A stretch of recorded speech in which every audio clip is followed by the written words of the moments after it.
साहिल cassette प्रस्तुत करते हैं। तो मात हमारी सरस्वती और गौरी पुत्र गणेश, जय बजरंगी पवन सुत, मेरी काटो सभी कलेश।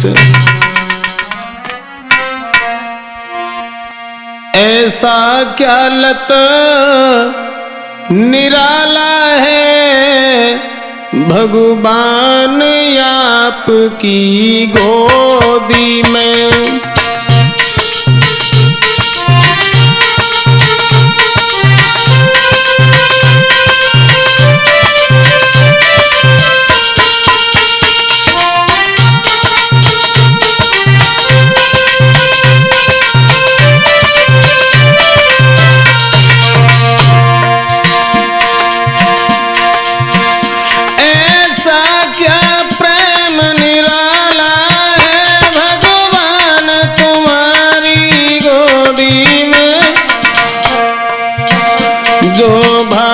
भाग के पड़ता है संसार आपकी गोदी में।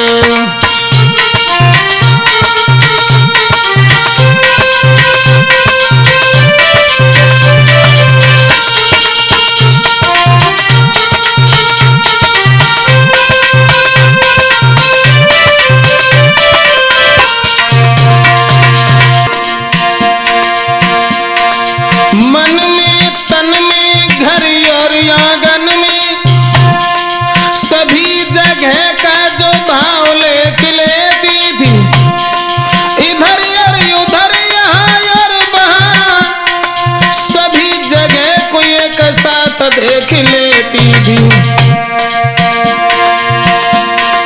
श्याम के बिरह में दीवानी थी मीरा, न जाने कहाँ से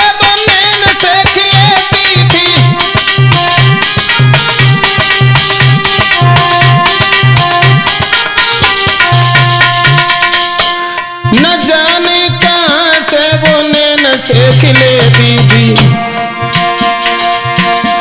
जाने कौन सो मीरा लगाई थी मीरा, जो नैन मुदी के भी घन श्याम देख लेती थी।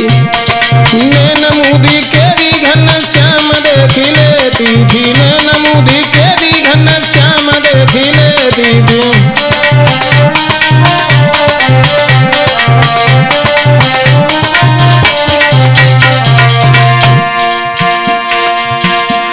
जाने कौन सो मीरा लगाई थी मीरा, जो नैन मुदी के भी घन श्याम देख लेती थी।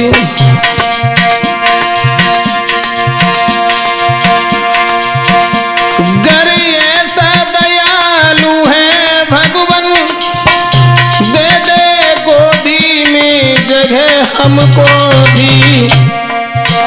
अब राजा शास्त्री अवागढ़ के आए रहे आपकी गोदी में।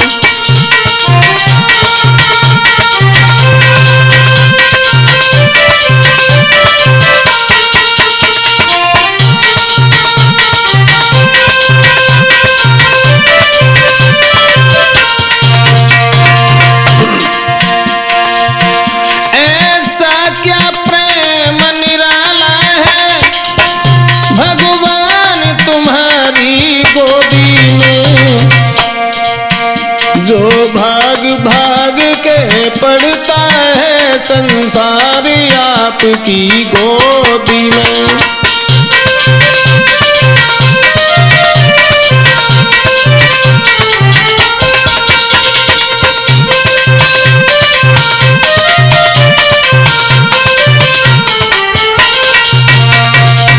आ जाइए दोस्तों, न्यू साहिल कैसेट कंपनी के सौजन से मैं शास्त्री राजा आप लोगों के समक्ष जो ये कहानी लेकर के चल रहे हैं कि किस तरह से चंद्रवंशी महाराज याद का विवाह शुक्राचार्य की लड़की देवयानी के साथ में हुआ।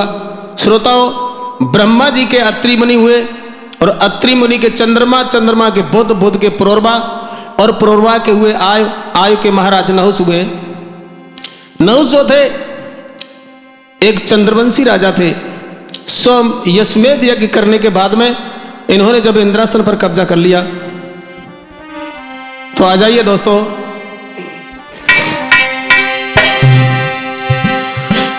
इंद्रासन कोई अधिकारी रे जब बन के गुजर चलावे,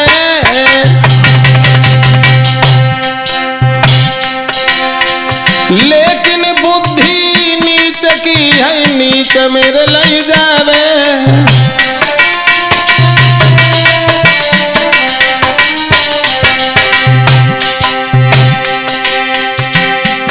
महाराज का राजा धर्म के करत विचार,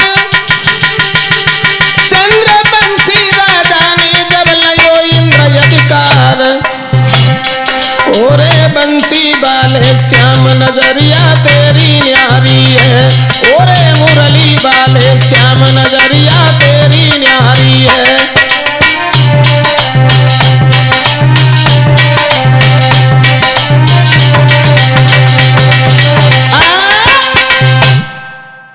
महाराज नहुस जो प्रजा को पुत्र की तरह से समझते थे दोस्तों, उन्होंने इंद्रासन को जब अपने कब्जा में कर लिया, तो एक दिन महाराज नहुस घोड़ा पर सवार होकर के जब निकले हैं घर से, तो पहले वाले जो इंद्र की पत्नी थी इंद्राणी, उसने अपने केसों को, यानी स्नान करने के बाद में छत के ऊपर खड़ी होकर के अपने केसों को सुखा रही थी। और जो महाराज नहुस को तरफ देखा, देख करके अपनी सहेली से कहने लगी, देखो ये भी राजा इंद्र का पद पा चुके हैं, इन्हें भी राजा इंद्र का पद मिल चुका है। कर लीने स्नान बिसर गो ज्ञान कर्म गति छाई, और छत के ऊपर यटिया पे इंद्राणी रही लहराई।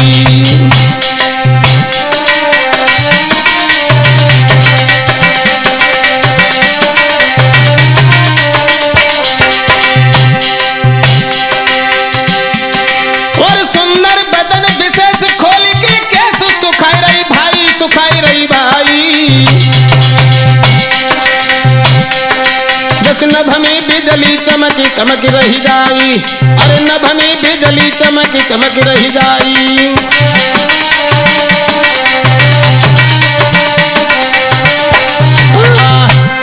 महाराज नहुस थे घोड़ा पर सवार होकर के जिस वक्त शिकार खेलने के लिए चले हैं दोस्तों, पहले वाले इंद्र की जो पत्नी थी वो स्नान करने के बाद में अपनी सहेली के साथ में छत के ऊपर खड़ी होकर के अपने केसों को सुखा रही थी।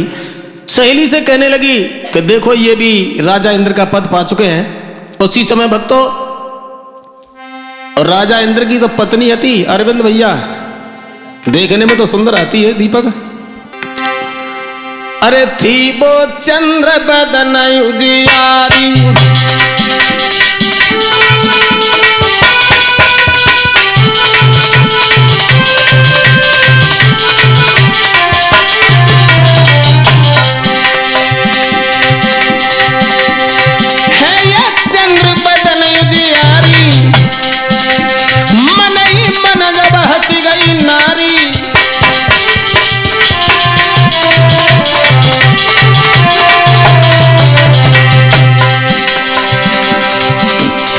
अरविंद अकेला भैया जी नहुस की तरफ निहार के जब वो हंसने लगी, अब वो हंसी तो इस बात के ऊपर गई है भी इंद्र बन गए, हमारे पति छूट गए लाला देवंदर। नैनन की गासी बुरी जाई कले धोती, खान पान भावे नहीं दुर्बल हो तू शरीर।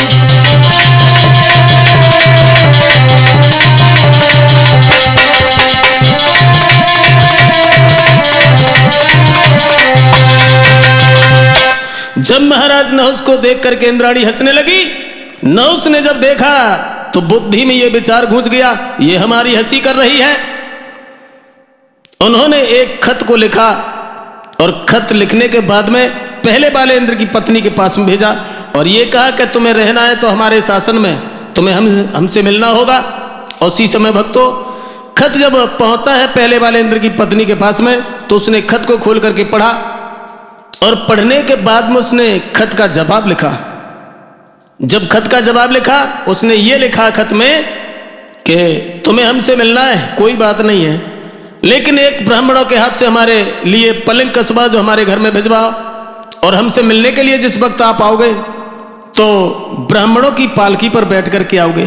उसी समय प्यारे भक्तों जब ये खत महाराज नहुस के पास में पहुंचा है और खत का जवाब उन्होंने पढ़ा, तो आदेश की देरी थी वहां तो बड़े भैया अरविंद जी, क्योंकि राजन के तो काम ही निराले होते हैं। तो लई पलकी तब सजवाई है रे नाई, पलकी तेरा लगाई है रे जवा।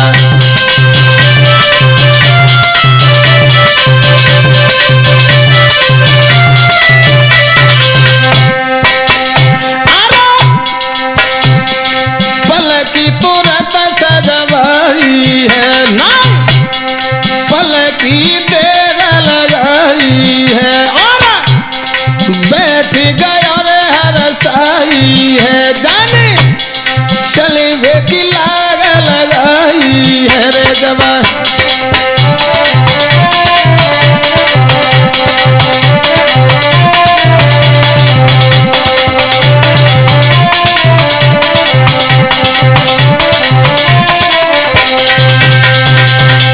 दोस्तों जिस वक्त पालकी को सजवाया है महाराज नहुस ने और उस पालकी में बैठ करके जिस वक्त चले हैं, लेकिन पहले बालेंद्र की पत्नी से मिलने के लिए जब ज्यादा व्याकुल होने लगे महाराज नहुस, ब्राह्मण तो पालकी को लेकर के बहुत तेजी से चल रहे हैं, फिर भी महाराज नहुस चिल्ला रहे हैं सर्प सर्प जल्दी चलो जल्दी चलो। लेकिन महात्मा तो बहुत तेजी से जा रहे हैं, लेकिन फिर भी एक महात्मा कहने लगा क्यों रे कमबख्त, हम इतनी तेजी से दौड़ रहे हैं फिर भी तू चिल्ला रहा है जल्दी चलो जल्दी चलो, जा मैं तुझे श्राप देता हूं कि तू अजगर बन जाए। उसी समय प्यारे भक्तों संत जो होते वो कहने लगे क्रोध में आए के संत कहियो पानी,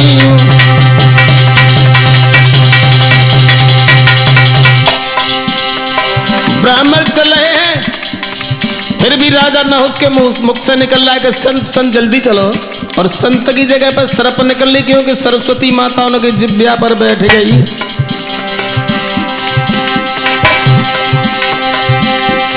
क्रोध में आए के संत कहियो पानी, तू नाक में दम कर रोयो अभिमानी।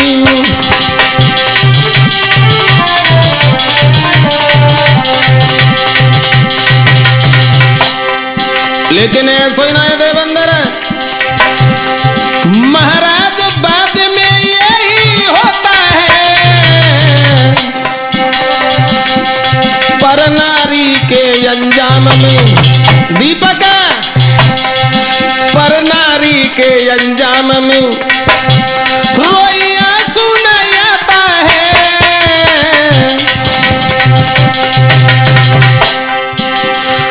भैया रे बलवान पिछारी पड़ गई नारी है, अरविंद होनी रे पिछारी पड़ गई नारी है।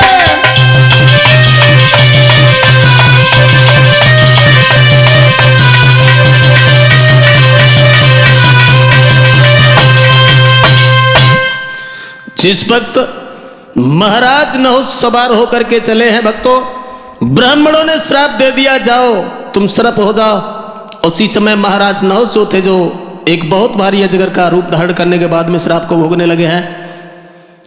बताने के लिए तो यही जा रहा था कि सूर्यवंशी ब्राह्मण शुक्राचार्य की कन्या का विवाह जो महाराज याद के साथ में कैसे हुआ, और इन्हीं महाराज नहुष के लड़का थे जो याद। एक दिन महाराज याद जो थे, जो घोड़ा पर शिकार खेलने के लिए जंगल में आने जाने लगे हैं धीरे धीरे, यानी बृहस्पति की लड़की थी जो शर्मिष्ठा, उसकी सहेली थी देवयानी। तो देवयानी से कहा, सहेली घर में रहते रहते बुद्धि काम नहीं करती, चलो आज हम और तुम ताल नहा करके आती, सरोवर पे घूम करके आएंगी। बोली ठीक है। और बोली बहना घर में रहते अच्छे अच्छे, यानी बुद्धि काम नहीं करती है, कि चल बहना ताल नहाऊंगी और दिल को न बहिलाऊंगी। चली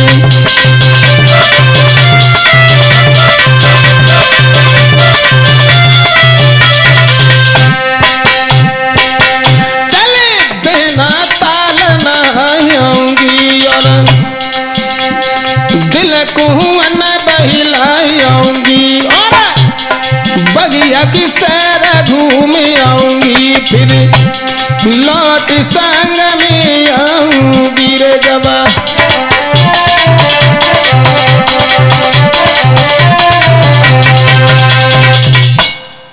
दोस्तों, जिस वक्त ये कहा है देवयानी से शर्मिष्ठा ने सहेली, चलो आज हम और तुम दोनों सरोवर पर स्नान करने के बाद में आएंगे, बगीचा में घूमने के बाद, क्योंकि घर में रहते रहते बुद्धि काम नहीं करती। तो बोली सहेली हम तुम दोनों लोग चले। जवाब दिया हम तुम दोनों लोग नहीं तो और सहेलियों को बुलाया है। अरविंद भैया उन्होंने 10-12 लड़कियां और संग में करी, और 2 अपोए की 12-14 लड़कियां जब चल करके सरोवर पर पहुंची हैं, और पहुंचने के बाद में सरोवर के किनारे पर जब पहुंची तो उन्होंने सारे वस्त्रों को उतारा, और उतारवे के बाद में नग्न हुए के बाद में जब वे सब लड़कियां बात तालाब में कूद पड़ी हैं, और ऐसो ही ना लला देवंदर सब सखियां दिल हरसाए रे, एक दूजे को सतावे,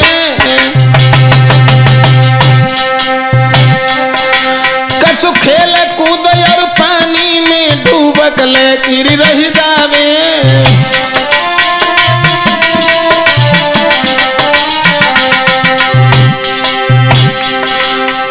नग्न हुए के बाद जब नहाए को तालाब में कूद पड़ी हैं। लेकिन दोस्तों, महाराज लगो ना कथियवनी को है, ना तो सखियन को बत्तक बहुत सुभी तो है।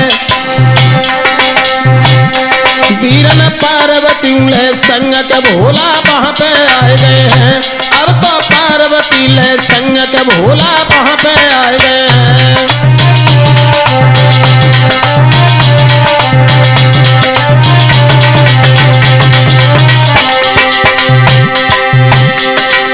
वहां पे आए गए हैं भोले, वहां पे आए गए हैं भैया पार्वती ले संग के भोला वहां पे आए गए हैं।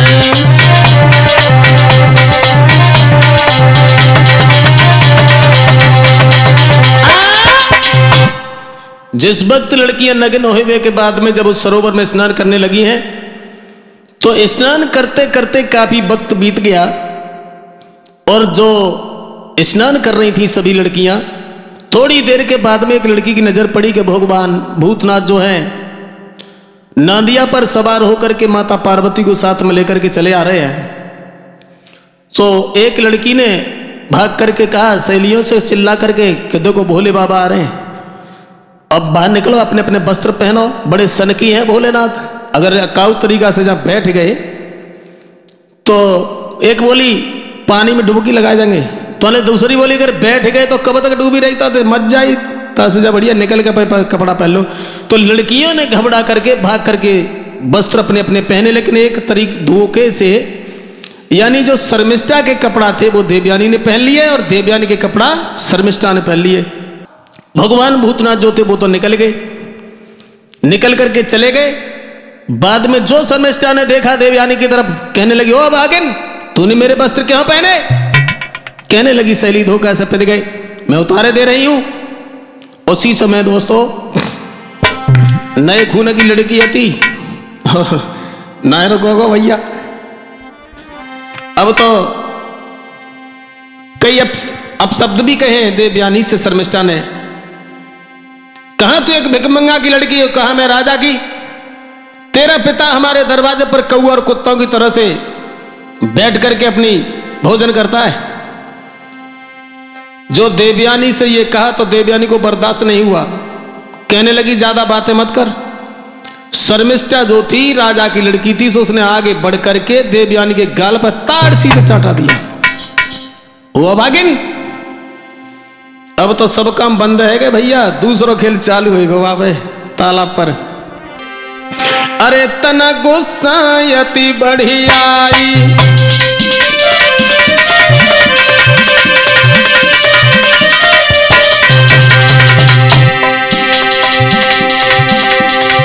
अरे तना गुस्सा यति बढ़ी आई, और सखिया पे रही है झुझलाई।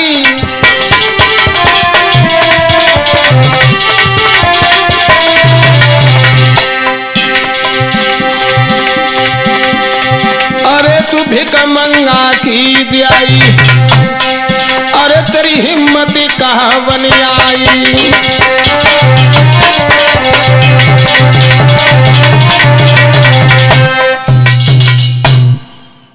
जिस वक्त ये कहा, अरे तेरी हिम्मत कैसे पड़ गई ये वस्त्र पहनने की।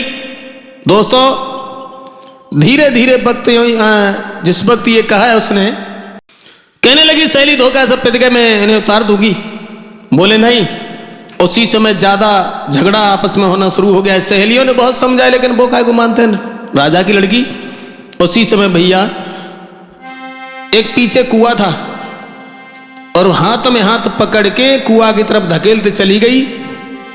शर्मिष्ठा जो थी देवयानी को धकेलती भैया आगे बढ़ गई। पकड़े हाथ में हाथ दयो धकियाई,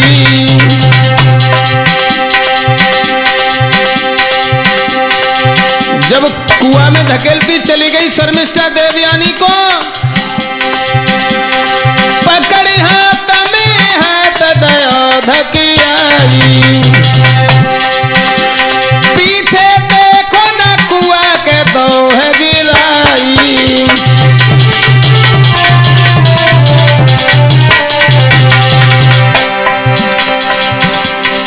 पीछे को धकेलती चली गई दीपक, और बाने देख नहीं पाओगे कुआं का है। सो कुआं में देवयानी गिर गई।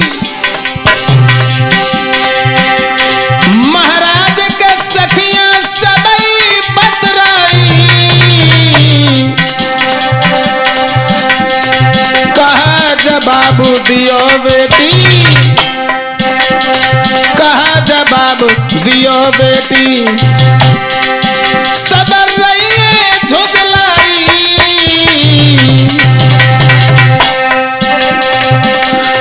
नकटी बाबुल न जिन्ना छोड़े लली को कुआं में डाली दयो।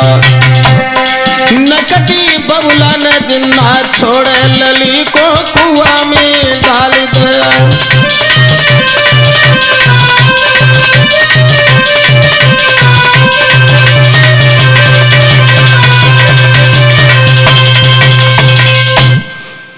जैसे ही शर्मिष्ठा देवयानी को धकेलती चली गई, कुआं में धकेल दिया उसे। धकेलने के बाद में दोस्तों शर्मिष्ठा जो थी अपनी सहेलियों को साथ में लेकर के घर के लिए वापस चली आती है। अब देवयानी जो थी सारी रात उस कुआं में पड़े हो गई। सुबह जब हुआ तो महाराज यात जो थे उनका तो स्वाभाविक था, सुबह घोड़ा सजा करके अपने शिकार खेलने के लिए जंगल में आते जाते रहते थे। तो महाराज यात ने उसी समय भक्तों सुबह को घोड़ा लो सजुबाई के दिल हर साई के बढ़े यंगारी। अरे लई तेग तलवार रे शिकार की कीनी हत्यारी।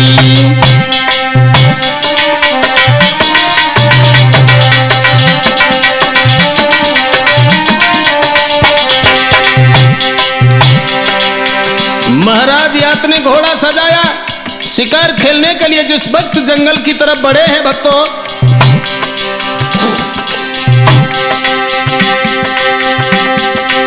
जब घोड़ा पे चढ़ो यंगारी बढ़ो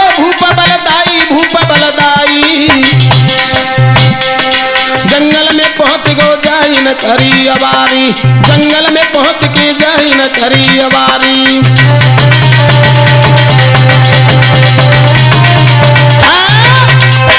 महाराज या जो थे घोड़ा पर सवार होकर के भक्तों जिस वक्त जंगल की तरफ बढ़े हैं तो देवयानी जिस कुआं में पड़ी थी उसी कुआं के किनारे से रास्ता था, उस किनारे से निकल करके जा रहे थे। और देवयानी ने जो कुआं में पड़े पड़े उसकी घोड़ा की टापों की आवाज सुनी तो देवयानी कहने लगी, कुआं के अंदर से ही आवाज लगाने लगी कि घोड़ा वाले बटोइन कर रुक गईया मैं तेरी रही हूँ घोड़ा वाले।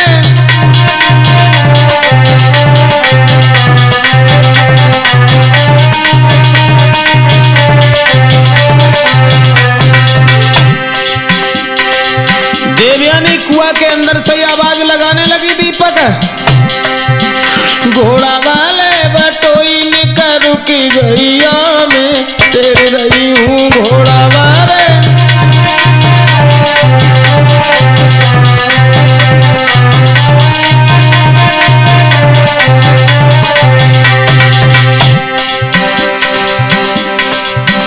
महाराज यात ने इधर उधर देखा, ये आवाज कहां से आ रही है?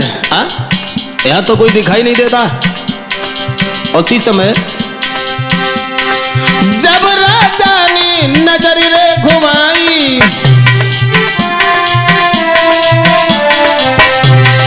कोई मनुष्य पड़ो न दिखलाई,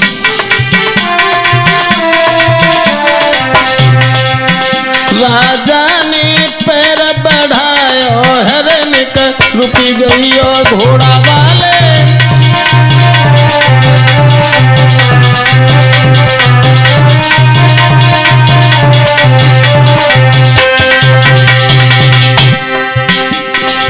आवाज लगाई है, खड़े हो जाओ मुझे बाहर खींच लो। महाराज यात ने देखा कहीं इस कुआं में तो नहीं कोई पड़ा है? अरे फौरन घोड़ा बगदाओ,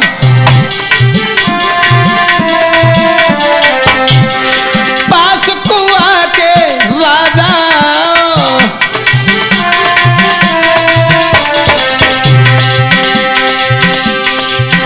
मती दिल में तुम अब घबराइयो मैं तेरे रही हूँ घोड़ा बारे बटोइन कर रुकी गईयो मैं तेरे रही हूँ।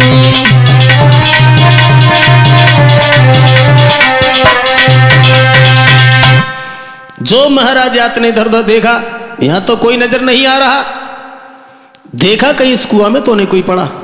तो महाराज यात जो थे आगे कुआं पर जब बढ़ करके पहुंचे हैं, देखा तो कुआं के अंदर एक नौजवान लड़की पड़ी है। यात जो थे वो झुके, कुछ लचे और हाथ में हाथ पकड़ा। लो कुआं से खींच रे के सुनियो मेरे भाई, कुआं की पार पे खड़ी हुई कि देवयानी बतलाई।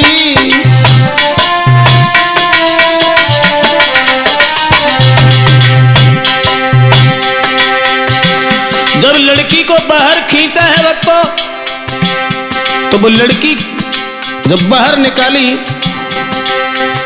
तो महाराज याद से पूछने लगी, महाराज बनाए स्वार्थ हमारा है, कौन देश के रहने वाले, नाम क्या तुम्हारा है? वीरन सुन के इतनी बात के राजा फौरन बतरानो, दीपक सुन के इतनी बात के राजा फौरन बतरानो।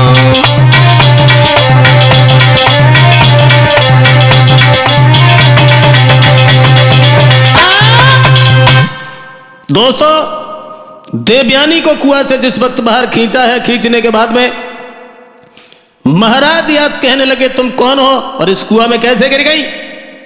जवाब दिया, महाराज मैं ब्राह्मण शुक्राचार्य की लड़की हूं, मेरी सहेली शर्मिष्ठा मुझे कुआं में धकेल करके चली गई। बोले ठीक है, देवयानी कहने लगी, ये बताओ श्रीमन आप कौन हैं और आपका क्या नाम है, कहां जा रहे हो? याद कहने लगे, इससे तुम्हें क्या मतलब? कहने लगी, महाराज एक मेरी बात सुनो।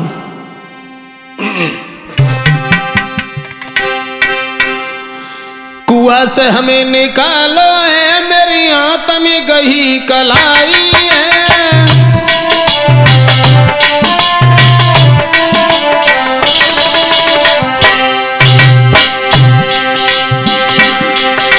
कुआं से हमें निकालो है, मेरी आंत में गही कलाई है। तो धर्म हमारा यही है, तुम संग ही करे सगाई है।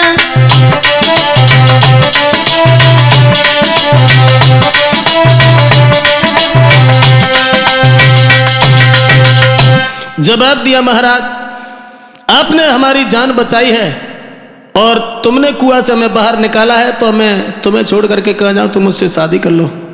याद कहने लगे, नादान लड़की, अरे तू ब्राह्मण की लड़की और मैं चंद्रवंशी, ऐसा हरगिज नहीं हो सकता। उसी समय महाराज यात ने घोड़ा की लगाम में झटका दिया और आगे को चलने लगे। तो बोली कि बाएं छुड़ाई जात हो, निबल जान की मोई।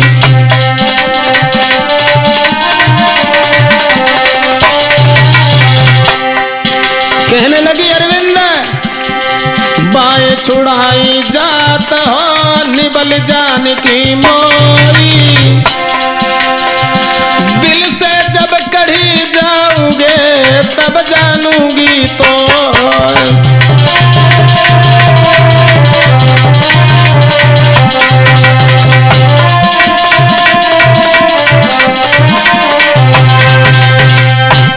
महाराज या जो थे घोड़ा की लगाम में झटका दिया, आगे के लिए बढ़ने लगे। देवयानी ने आगे बढ़कर के घोड़ा की लगाम को पकड़ लिया। कहने लगी, महाराज मुझे छोड़ करके जा रहे हो? कहां जा रहे हो? मैं तुम्हारे बिना कैसे रहूंगी सर? मैं तो तुम्हें अपने दिल से अपना पति मान चुकी हूं। याद कहने लगे, नादान लड़की। उसी समय भक्तों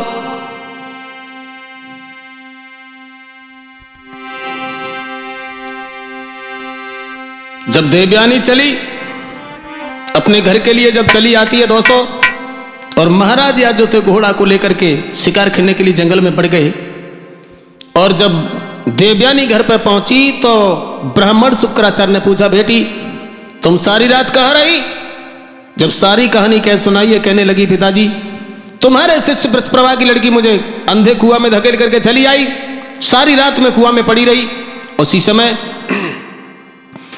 जब सारी कहानी कही और ये कहा कि तुम्हें कुत्ता और कौआ की तरह से बताया है, तो ब्राह्मण शुक्राचार्य क्रोध में आ गए और अपनी लड़की का हाथ पकड़ करके वहां से चलने जब के लिए उद्यत हुए हैं। और जब ये बृहस्पति ने सुना है कि गुरुजी जा रहे हैं, तो भाग करके आया और पैरों पर गिर पड़ा। कहने लगा, गुरुजी कहां जा रहे हो? तुम्हारे बिना भला मैं कैसे रहूंगा? दो कर जोरे हाथ चरण में माथ नवाई रहा है। अरे चरण पकड़ के गुरुजी के बतलाई अरे गया है।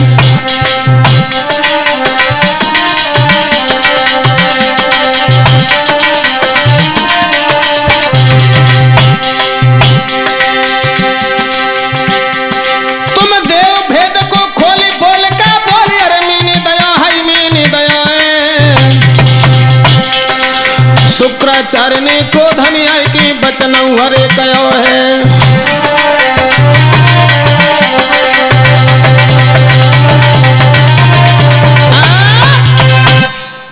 जिस वक्त शर्मिष्ठा के पिताजी ने सुना कि हमारे गुरुजी हमें छोड़ करके जा रहे हैं, तो भाग करके आया और रास्ता में चरणों पर गिर पड़ा। कहने लगा, गुरुदेव मुझे क्षमा कीजिए, बात क्या हो गई जो तुम मुझे छोड़ करके नाराज होकर के जा रहे हो? उसी समय श्रोताओं ब्राह्मण शुक्राचार्य कहने लगे, तेरी लड़की ने मेरी लड़की को अंधे कुआं में धकेल दिया और मुझे कुत्ता और कमीना कहा। मैं सनादर के साथ में यहां नहीं रह सकता, जा रहा हूं। उसी समय भैया बृहस्पति कहने लगा, गुरुजी अगर ये बात है तो जाओ, मैं तुम्हें वचन देता हूं कि जिस दिन देवयानी रानी बन करके जाएगी और उस दिन में अपनी बेटी शर्मिष्ठा को उसकी दासी बना करके भेजेंगे। प्यारे भक्तों, जब ये वचन सुने हैं तो ब्राह्मण शुक्राचार्य वापस लौट आए। अब धीरे धीरे वक्त गुजरता चला गया। देवयानी ने जब ये सुना कि मेरी दासी बनकर के शर्मिष्ठा जाएगी तो अब तो वो खुशी के मारे वहां फूल ही ना संभाला ला। और जब शर्मिष्ठा ने सुना कि हमें इसकी जिंदगी भर दासी बनकर रहना पड़ेगा तो अपनी सहेलियों से कहा कि बहन अब क्या करना चाहिए। उसी समय शर्मिष्ठा की जो सहेलियां थी वो कहने लगे, अरे सहेली जी कौन सी बड़ी बात, तुम घबराओ नहीं, नहाने के बहाने उसी सरोवर में लेकर के चलेंगे और दबा देंगे, सारी कहानी खत्म हो जाएगी। उसी समय तो देवयानी को साथ में लेकर के जो लड़कियां थी कुछ दिनों के बाद में जब लेकर के पहुंची तालाब पर तो थोड़ी देर तो उसने नहाया, स्नान किया और करने के बाद में पतो नहीं को मन में नायब को कोई चाव न मनो, सब पानी से निकल करके बाहर खड़ी हो गई। तब तक देखा है कि महाराज याद जो थे वो घोड़ा पर सवार होकर के आ रहे हैं और थोड़ी दूर पर एक वृक्ष था, उस वृक्ष से घोड़ा को बांधा है उन्होंने।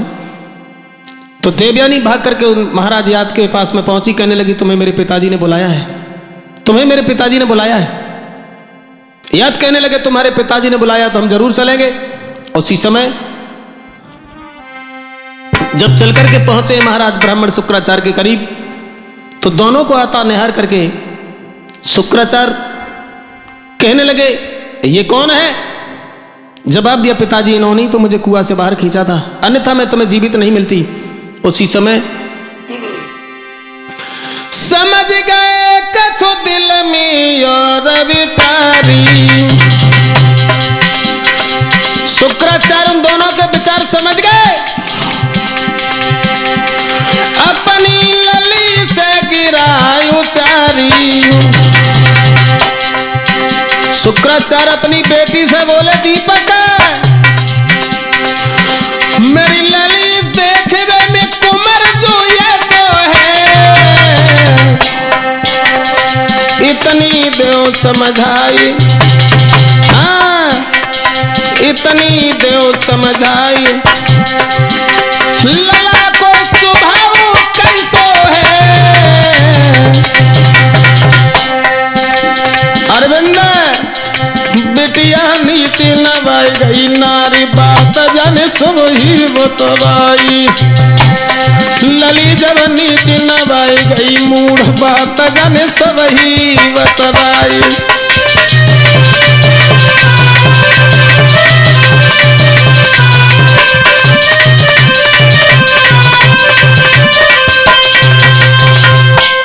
शुक्राचार्य उन दोनों के विचार को समझ गए तो कहने लगे ठीक है कोई बात नहीं है।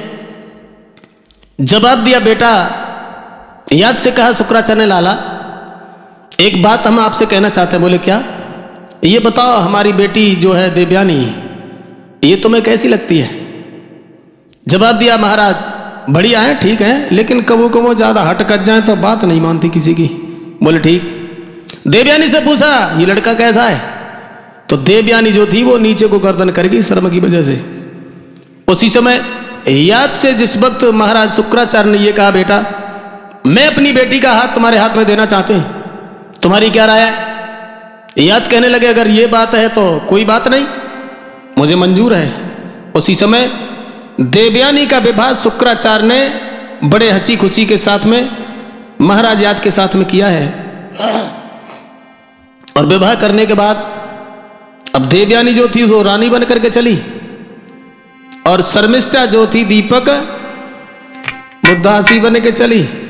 ब्राह्मण शुक्राचार्य ने जब विदा किया है बेटी को, लेकिन यात ने देखा है ब्याह एक के संग और दो ही जा रही, जब हुंसोर आ गए 22 समय पर भैया जब विदा किया है अपनी बेटी को तो शुक्र ने ये कहा सुनो ये शर्मिष्ठा तुम्हारे इसके साथ में जा रही है ना मेरी बेटी के साथ में, आप भूल करके कभी भी इससे बात नहीं करेंगे। बोले ठीक है। उसी समय तो जब विवाह हो के गो और अपने घर पर पहुंचे हैं भक्तों तो दूसरे महल में शर्मिष्ठा को छोड़ा और उससे थोड़ी दूर पर था उसमें देवयानी को छोड़ा। छोड़ने के बाद में धीरे धीरे जब दूर दूर रहे महलों में रहने लगी हैं दोनों स्त्रियां, महाराज याद जो थे अपनी दोनों एक रानी से बहुत प्रेम करते, एक तो एक की तरफ देखा तो ना चौका शुक्राचार्य ने मना कर दिया था इसलिए। अरे लीनो यति अब प्रेम लगाई,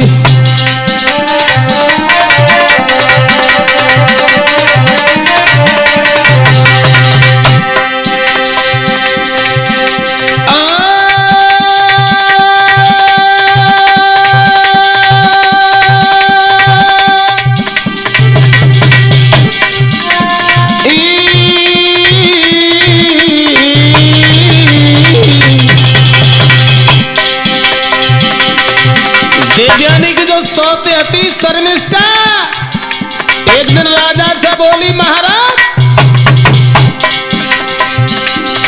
मेरी जो सौत है उसके घर में 2 बालक हो गए और लेकिन मेरे आंगन में एक गुनाह है। अरे लीनो यति प्रेम लगाई और देवयानी की सुधि बिसराई,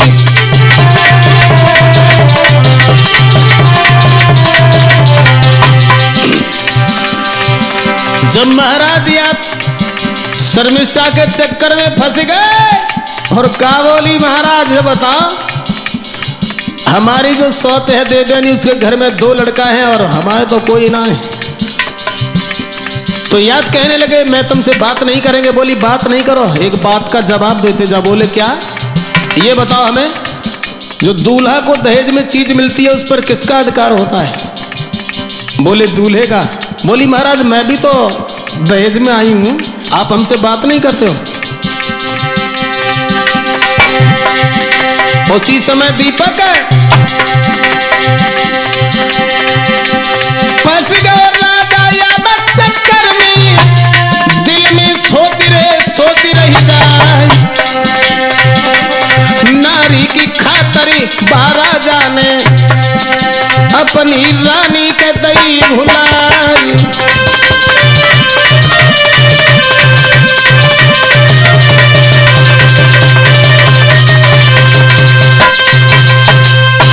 जिस वक्त महाराज याद थे शर्मिष्ठा ने यह कहा कि हमारे ऊपर तुम्हारा कोई अधिकार नहीं है, दूल्हे को जो ससुराल से जो चीज दहेज में मिलती है उसके ऊपर अधिकार किसका होता है? जवाब दिया दूल्हे का होता है। बोले आप हमसे बात नहीं करते हो। इसी बात के ऊपर और महाराज याद जो थे शर्मिष्ठा के शिकंजा में फंस गए। अब क्या हुआ? धीरे धीरे यानी शर्मिष्ठा से 3 लड़का पैदा हुए और जब 3 लड़का पैदा हुए करने के बाद में तो एक दिन महाराज यात अपने घर पर बड़ी रानी के पास में बैठे थे, भोजन कर रहे थे शाम को, और भोजन करता पे तुरबसु जो हतो सो रोने लगो। सो याद कहने लगे देवयानी ये तुम्हारे बच्चे बड़े बदतमीज हो गए हैं, जो बात बात पर झगड़ा करते हैं, इतना शोर करते हैं क्या कोई जवाब नहीं है। और शर्मिष्ठा के घर में 3 लड़का हैं, कोई जय मालूम ना पत्ते कहे इस घर में कोई है या नहीं। जो ये वचन सुने देवयानी ने वारे हीर एकदम पैरों के तले जमीन खिसक गई, एकदम से भकिया गई और भकियाने के बाद वहां से भागी। महाराज यात ने बहुत रोका लेकिन नहीं मानी।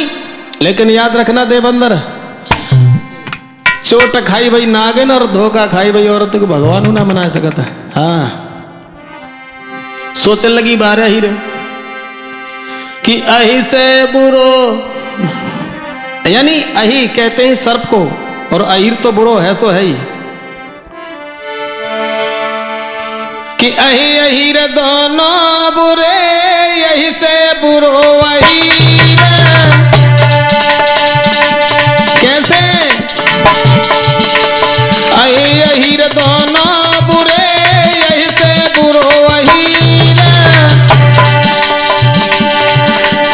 अही बाचा को मान ले बाचा तज अहिर।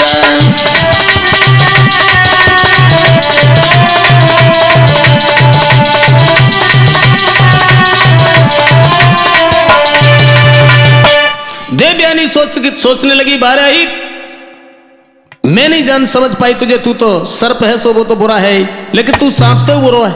उसी समय जिस वक्त देवयानी भागी और भाग करके पहुंची अपने पिताजी शुक्राचार्य के पास में, कहने लगी पिताजी मुझे छोड़ करके उसने दासी के साथ में भोग विलास किया है, तुमने मना किया था लेकिन वो नहीं माना। उसी समय महाराज याद कीजिए, ये बात सुनी है महाराज शुक्राचार्य ने, सुनकर के क्रोध में आ गए ब्राह्मण शुक्राचार्य और कमंडल से जल उठाया कि जिस यौवन के मधु में तूने मेरे वायदे को तोड़ा है और जिस यौवन के मध में तूने दासी से नाता जोड़ा है,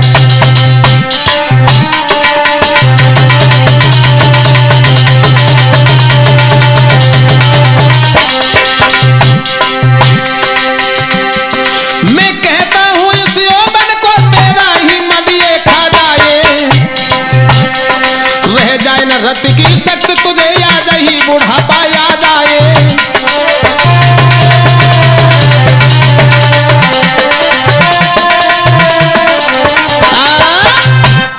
महाराज शुक्राचार्य को क्रोध आ गया, कमंडल से जल लिया, श्राप दे दिया, कहते तू बूढ़ा हो जा। उसी समय महाराज याद जो थे वो वृद्ध हो गए, मुंह में एक भी दांत नहीं रहा, अब तो लाठी से उठ करके चलने लगे। और देवयानी जो लौट करके घर पे आई, जो देखा अपने पति की हालत को, पुनः दोबारा लौट करके फिर भागी, भाग करके अपने पिताजी से कहने लगी पिताजी ये क्या किया तुमने, मैंने ये कहा था कि तुम उन्हें बूढ़ा कर दो, क्यों क्या हुआ। बासना की आगे बबुला न पूरी भई हमारी, जबानी की याद में दिन रात में तड़पाती,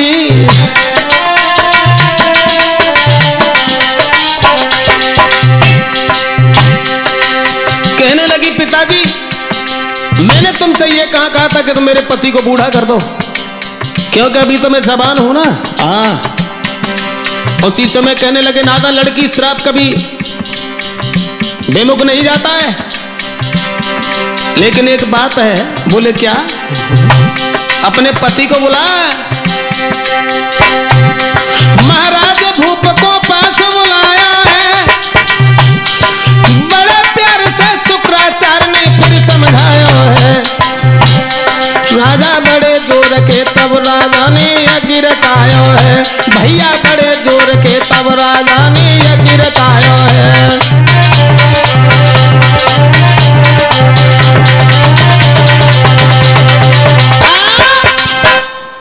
देवयानी की विनती के आधार पर महाराज शुक्राचार्य ने कहा कि बेटा कोई बात नहीं है, केवल एक उपाय है, और अपने पति को बुला। तो बड़ी आदर के साथ में और उन्हें समझाया है। समझाने के बाद ये कहा कि तुम जाओ अपने घर पर यज्ञ करो, और कोई तो हितू रिश्तेदार है और उसके 5 बेटे हैं, कोई ना कोई अपनी जबानी को उन्हें वापस दे देगा। और उसके बाद में जब महाराज याद घर पे आए तो उन्होंने यज्ञ किया, और यज्ञ करने के बाद में शाम को दावत को जब टाइम आओ तो ये कहा कि तुम ऐसा करो, सब लोग जब 5 पर बैठ के भैया दावत खाने के लिए, तो हाथ जोड़ करके महाराज याद खड़े हो गए और कहने लगे तुम्हें जना मालूम हमने तुम लोगों ने काय को बुलाओ। बोले काय को बुलाओ, ऐसा करो अपनी जवानी में से हमें थोड़े दिन के लिए अपनी जवानी दे दो और बुढ़ापा हमारा ले लो। सो भैया जो ये वचन सुने तो बिना दावत खाए सब लोग इधर उधर खिसकने लगे हैं। उसी समय बड़े लड़के से कहा महाराज याति से कि ऐसा करो हमें अपनी जवानी दे दो बेटा। याद कहने लगे पिताजी मैं अपनी जवानी तुम्हें नहीं देंगे, क्योंकि मैं अपने जवानी अगर तुम्हें दे दिया मैंने तो तुम मेरी जवानी से मेरी माँ के साथ में विषय करोगे, मैं नहीं ऐसा कर सकता। उसी समय उनके 4 लड़कों ने मना कर दिया। सबसे छोटा लड़का था तुरबसु, उससे ये कहा तो वो कहने लगा पिताजी कोई बात नहीं है।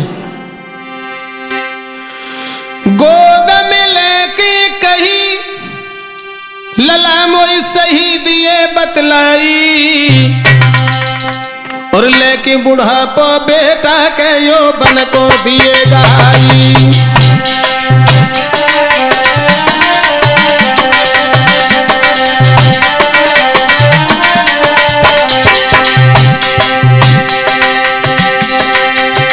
जब ये कहा लाला हमारे बुढ़ापा लेकर के अपनी जवानी हमें दे दो उसी समय दोस्तों।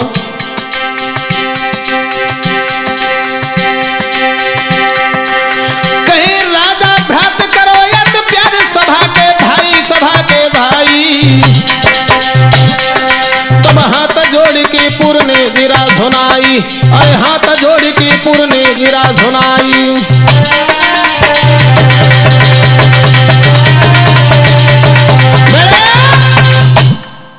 सबसे छोटे लड़के से जब ये कहा है बेटा क्या तुम अपना यौवन हमें दे सकते हो, उसी समय दोस्तों बोले कहने लगे पिताजी कोई बात नहीं, ये तो सब आपका ही दिया हुआ है कि मेरी देह सने मैया प्रभु की आप निशानी है।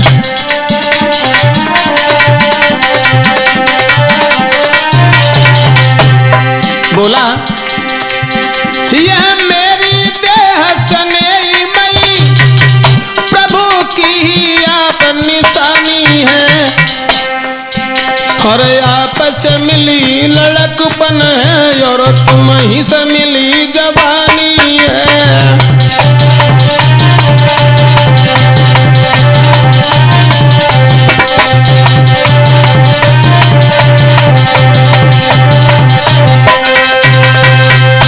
जब ये कहा पिताजी कोई बात नहीं आपसे ही मुझे ये जीवन मिला है, तो महाराज याद को जिस वक्त पुरु ने 100 वर्ष के लिए अपनी जबानी को दान में दे दिया है भक्तों, और जबानी लेने के बाद में महाराज याद अपनी रानियों के साथ में बड़े आनंद के साथ में रहे हैं। 100 साल व्यतीत हुई गई रे के फिर से बुढ़ापा आया, यौवन दे के बेटा को के राजा घर सौंधाया।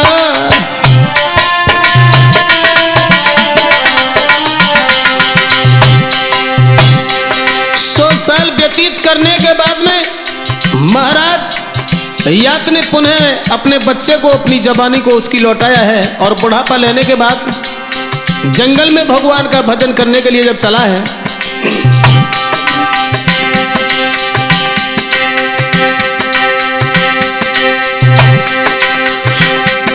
महाराज कथा यज मैंने गा के सुना दी, यात के संग में देवयानी की भैया से शादी। दीपक दुल्हा पूछे गोजा होलिया तेरी कैसी बिगड़ी, राजा पूछे गोजा होलिया तेरी कैसी बिगड़ी।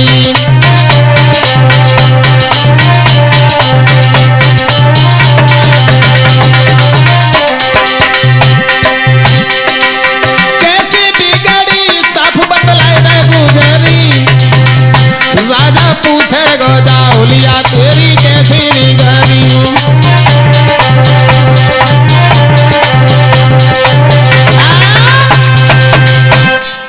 साथियों महाराज यात ने पुनः जवानी को वापस दिया है, देने के बाद में जब जंगल के लिए चले हैं, और तो महाराज यात ने अपने बड़े पुत्र यात को श्राप दिया है कि जाओ याद भो के लिए गद्दी है ही नहीं, लेकिन श्राप देते वक्त इंद्र ने उस श्राप को खंडित कर दिया था। और करने के बाद जब महाराज याद जो थे वो जंगल के लिए चले जाते हैं, तो वहां का जो शासन था उसे महाराज यदु संभालते हैं भक्तों। संभालने के बाद में तपस्या करने में लीन जब हो गए, अरे तप की नाइन ने भारी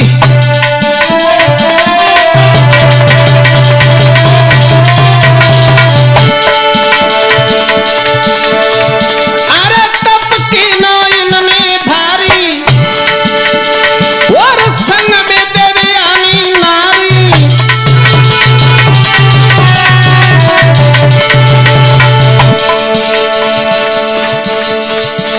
ऐसा ही नहीं भैया, जैसी बुद्धि में बात रहे बिचारी, न्यू साइल के सीट में निकारी।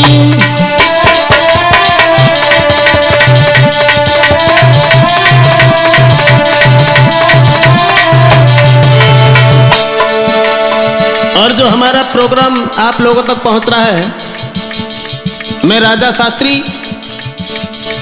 न्यू साहिल कैसेट कंपनी आवागढ़ के द्वारा, और जो हमारे साथ ढोलक पर संगति कर रहे हैं दीपक भैया जी, और चिमटा पर संगति कर रहे हैं हमारे छोटे भैया, और घड़ा पर संगति कर रहे हैं हमारे प्रिय मित्र। और हमें तो तुम जानता ही हो, नहीं जानता तो अरविंद भैया बता देते हैं। महाराज हमारा राजा शास्त्री है नाम, अरे यादव कुल में जन्म भया, मेरी पुन पुन सब सो प्रणाम।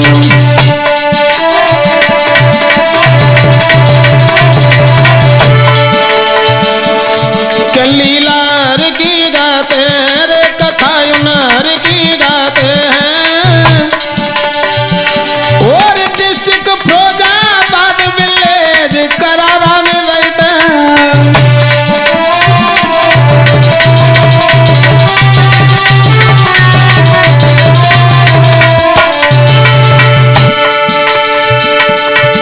हरिहर बोला मेरा भाई,